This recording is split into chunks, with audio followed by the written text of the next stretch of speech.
Video man eh, video. Oh, video man eh, oh.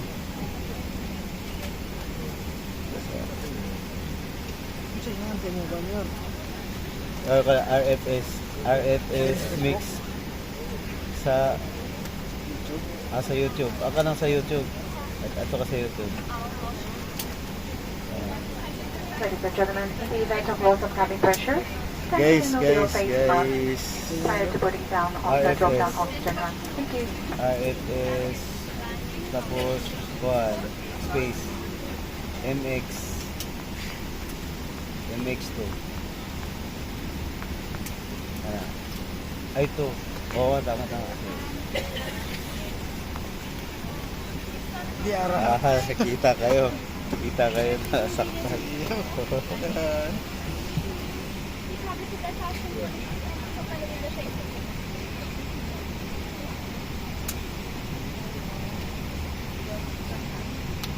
so guys ay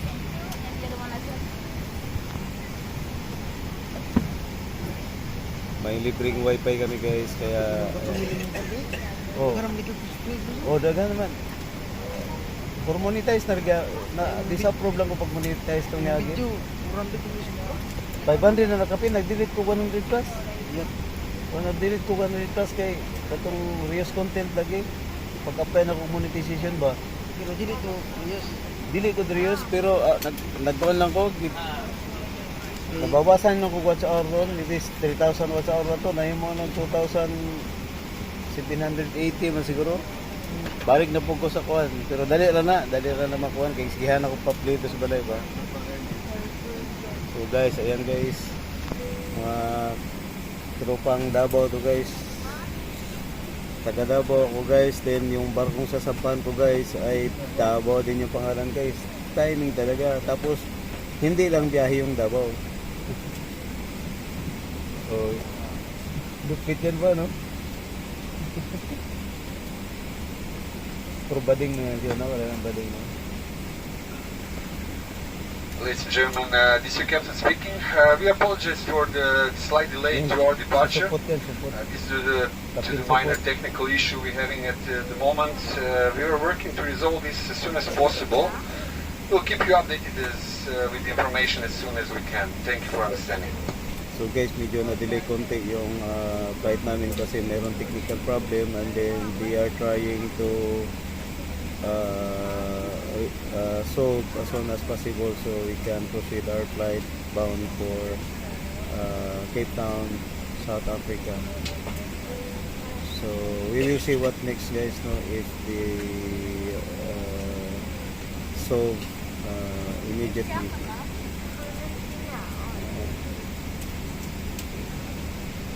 So we start spoking dollar now guys. Spoking dollar. So bukas guys ay back to work na tayo.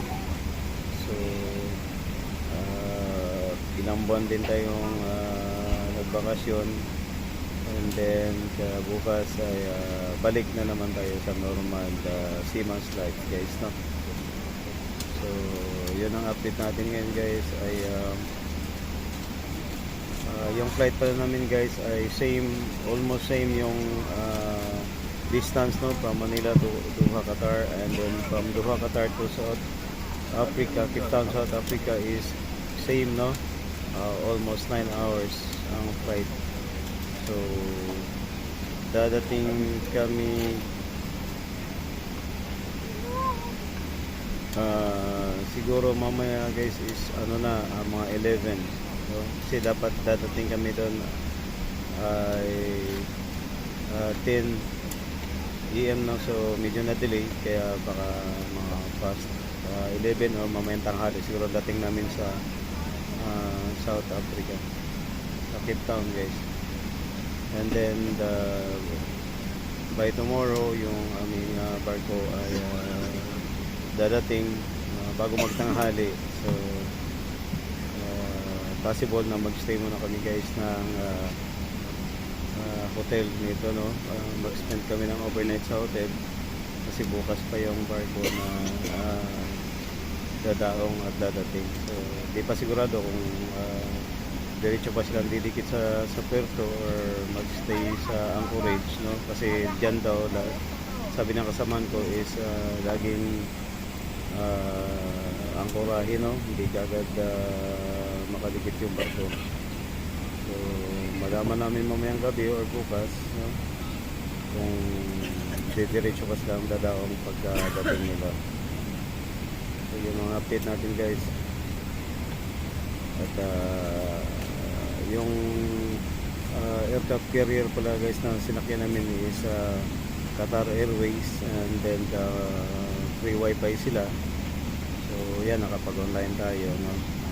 At bawas inip, no? Kasi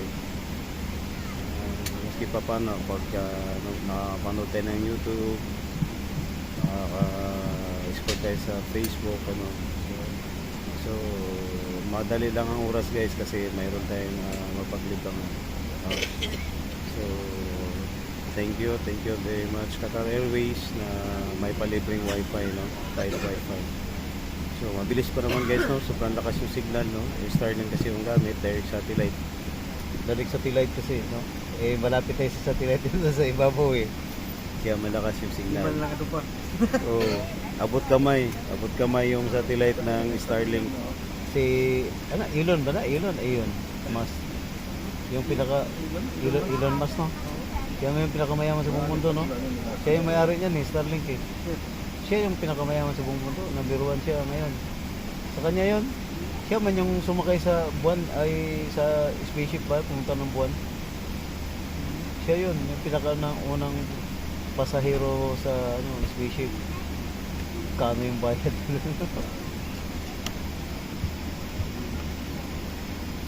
So yung may-ari ng Starlink, guys, ay yung isa sa number 1, hindi sa isa, number 1 talaga, number 1 pinakamayaman sa buong mundo, no? Si Elon Musk. Siya yung may-ari ng Starlink. So yung internet provider, no, server nila ay Starlink ang gamit na dito, kay malakas.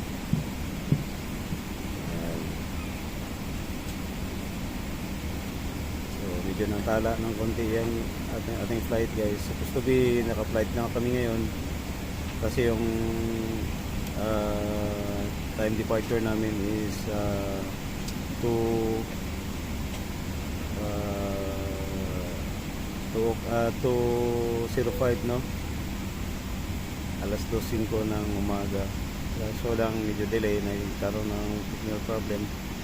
Kaya ilang minuto na tayong delay. Pero mahabol naman siguro yun, guys, no? Yung schedule. Kaya antay lang kami na pag-take off mamaya na. Guys, at nga pala, guys, konting paglalambing lang, please don't forget to like, share, and subscribe ng ating YouTube channel, RFS Mix 2. At sa mga silent viewers natin, silent supporters natin, maraming salamat sa inyo for support. Sana hindi kayo magsawang suporta sa ating YouTube channel, guys. So, at sa mga subscriber natin, sa mga followers, of course, no, maraming salamat sa inyo. At sana ituloy-tuloy yung pagsuporta at makapag-apply na, re-apply na tayo ulit for monetize, no. At sana next time na mabalik natin yung 3,000 watch hour ay makapag-apply na tayo ulit ng for monetization, and then sana ma-approve na tayo ng legit tayo, content creator, no? Sayang naman yung pinaghirapan natin, guys, kung hindi tayo ma-approve. So I'm hoping, I'm praying na ma-approve na, no? Para tuloy-tuloy yung pangarap natin.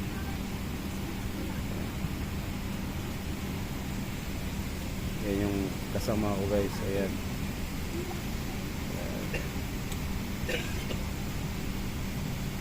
Magiting naman tirigmata, guys. Yung isa naman si nanay sa dulo. Ayan. Kaya seryoso.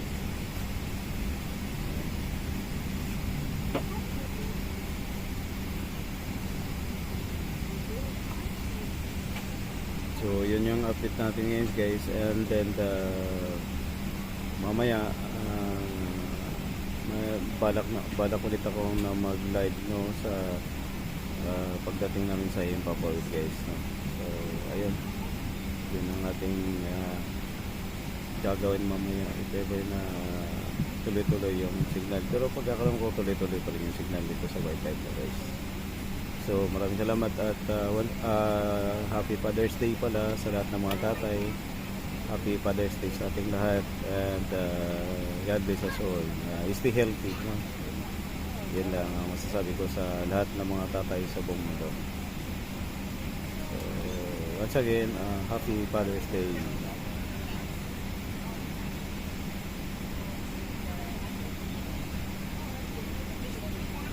So once again guys, maraming salamat at hanggang dito na tayo para ma-upload na natin to at mapanood nyo to yung ating video ngayon.